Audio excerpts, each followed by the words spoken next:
Hello, I'm Gordon Lang, editor of CameraLabs.com. I'd like to give you a brief video tour around the Canon digital Ixus 860IS. Here it is, the 860IS, also known as the PowerShot SD870 in North America.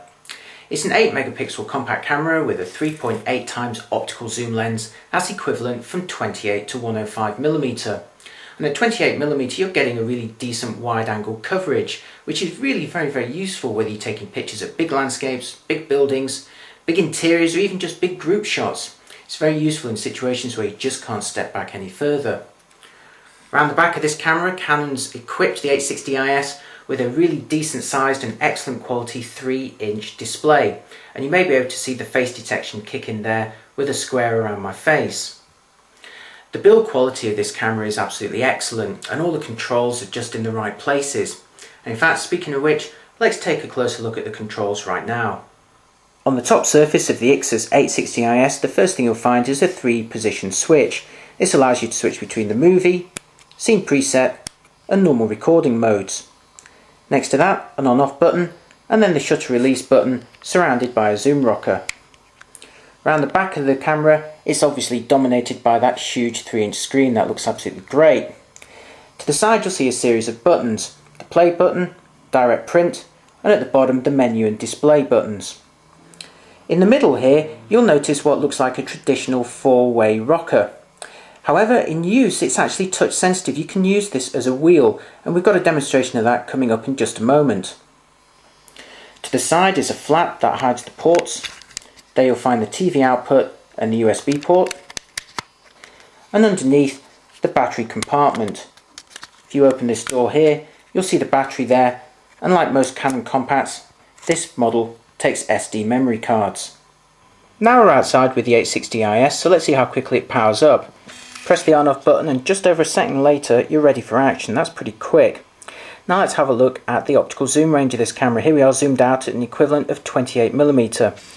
And now zoomed all the way in to its maximum 3.8 times position, working at an equivalent of 105mm. Now 105 isn't that much, but you can see some slight evidence of camera shake there. But of course the IS in the title of this camera stands for image stabilisation, and to switch it on you go to the menu system. So press the menu button, go up to the IS mode, switch it to continuous, and now the IS mode is applied, and you can see that familiar floating sensation, and it's very effectively eliminating the camera shake there. Now, like most compact cameras, you can overlay various graphics on the screen, and you'd imagine to do that you'd be pressing the display button. So I'll just do that and show you what happens. The display button is just down here to the bottom right of the screen. So press it once, the information disappears, press it again and it comes back again. Press it again, it disappears, and again it comes back again. So where are the grid lines and the live histogram? Well, unfortunately there is no live histogram with the 860IS, but you can display grid lines once again by going into a menu. So you go up to the display overlay mode, switch grid lines on, and there they are, helping you with your alignment, or of course applying the rule of thirds. Now, one of the neat things about the 860IS is its function menu. This gives you very quick and easy access to various popular settings. So if I press that in now, you'll see these settings listed vertically down the left hand side, and their actual options listed horizontally at the bottom. So you'll see at the top there I can adjust the mode, the exposure compensation, the white balance, the my colors options, the metering, the compression settings, let's put that to superfine, and then the actual resolution. So this is a really quick and easy way to adjust a lot of settings. You'll notice the ISO sensitivity wasn't actually on that menu. To access that you need to push this dial upwards. Here we go, there's the ISO operating from 80 to 1600 ISO at the full resolution. There's also of course auto and high settings. You'll notice that as you actually rest your finger on this dial here, that a graphic appears on the screen showing you what that particular button is going to do. If I just rest my thumb very lightly over the ISO, you'll see it pop up there. Similarly with the flash here, the self timer or burst mode here, and the macro mode here. But this dial actually has a dual function. If you run your finger around it, you'll notice, if I get it right, because it is quite hard, that you can actually adjust the mode. You can see that in the top left corner of the screen. And again, if I turn it the other way, whoops, there's the panorama mode. As you can see, it's actually quite hard to get this working properly. I'm going to put this back to the manual mode and try that once more.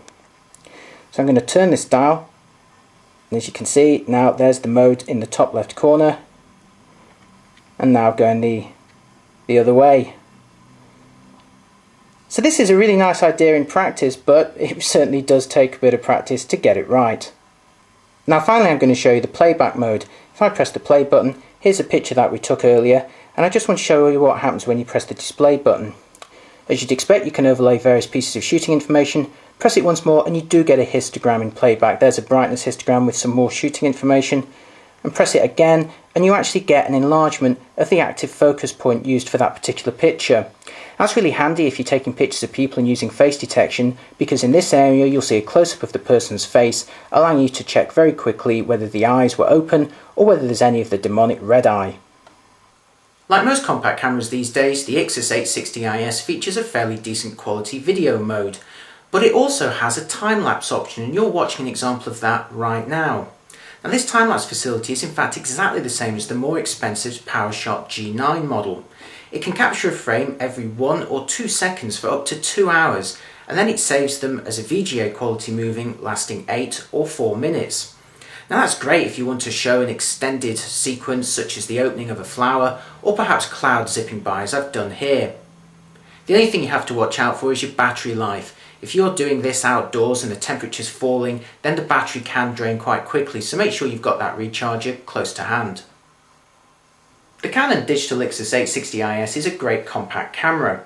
The 28mm wide-angle lens is genuinely useful. The build quality is superb, and that huge 3-inch screen around the back looks absolutely fantastic.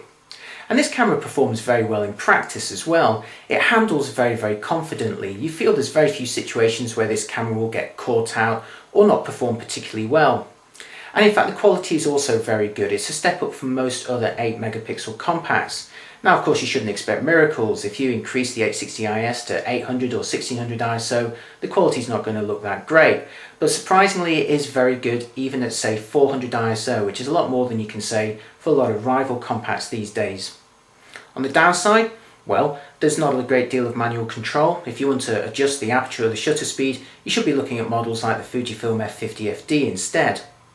The other downside, well, it's a quality product, so you should expect a higher price. This camera does come in slightly higher than most rival 8-megapixel models, although do look out for discounts. Finally, if you'd like to see how the 860IS compares against its rival models, then head on over to cameralabs.com, where we've compared it against the best of the compacts that are currently available. There you'll find comparisons, sample images and full details on this camera. And certainly if you're after a quality 8-megapixel model, this one should be very high on your list. So, to check out our full review, head on over to www.cameralabs.com.